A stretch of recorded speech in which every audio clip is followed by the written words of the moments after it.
Doné la palabra a Rafa. Bueno, muchas gracias por venir a todos y gracias también al Complet por brindarme esta ocasión para mostrar mi obra, a Carmela, al concejal Alberto, a Beatriz, que es una gran artista con la que comparto este espacio. La parte de allí podréis ver lo que son mis cuadros y al final culminaremos con una videocreación que resume un poco una visión de las figuras imposibles que se trata de las entenderéis cuando las veáis. Son figuras, no estoy inventando nada nuevo, son figuras que se pueden hacer en 2 dimensiones y por el contrario no se puede realizar en 3 dimensiones. Es un error formal y engaña un poco a la percepción. A partir de ahí veréis esa videocreación con un eje de simetría axial que divide la figura en 2 partes y hace un desdoblamiento creando múltiples figuras imposibles que las vais a poder contemplar. Así que sin más, muchas gracias y cedo la palabra a Beatriz. Hola, buenas noches. Bueno, yo muy cortito, solamente daros las gracias a todos los que habéis venido. Espero que os guste y que disfrutéis mucho y sobre todo darle las gracias a Vila-real, a Carmela, a Alberto, por darnos este espacio tan fantástico y estas ganas de trabajar y poder permitir que podamos expresar estas pequeñas cosas que hacemos. Y nada, lo único, disfrutarlo un montón y bueno, y ya está. Molt bona vesprada, benvinguts a totes i a tots al Convent Espai d'Art. I jo crec que avui, si algú encara no tenia excessivament clar quina vocació tenia aquest espai, ho veurà. Un espai multidisciplinar que aposta per l'art contemporani, per l'avantguarda, per artistes de primera fila i que podrem seguir avui tant en les exposicions que n'hi ha així a la sala, com la videoprojecció, com després fora, tant a la il·luminació Pau, en visitants al teatre, al tempo dansa, a la dansa, i per tant senzillament això, poder gaudir de l'art, poder gaudir de la cultura, que en els temps que corren no sempre és fàcil, i per tant esperem que en el 2016, després de Croma i Volum, tinguem d'altres. Moltes gràcies.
petróleo, leche, lámpara y luz, lámpara, lámpara, lámpara, lámpara, legal, luz de lino, lágrimas, lágrimas, lobatos, lobatos, lobeznos, licuados.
Entre el cuerpo y el texto, tiende la voz sus puentes.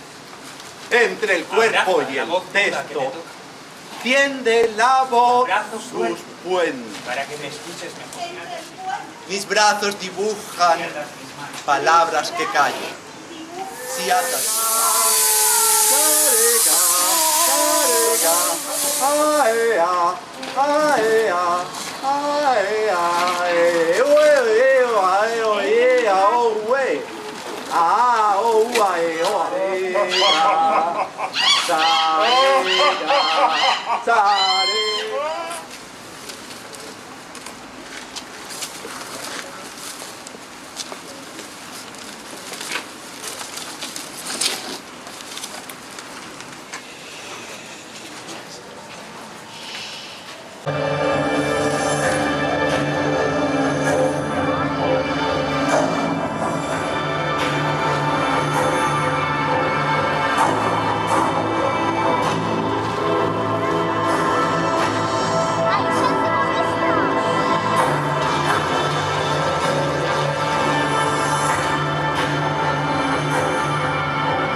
total o parcialmente en un fluido en reposo.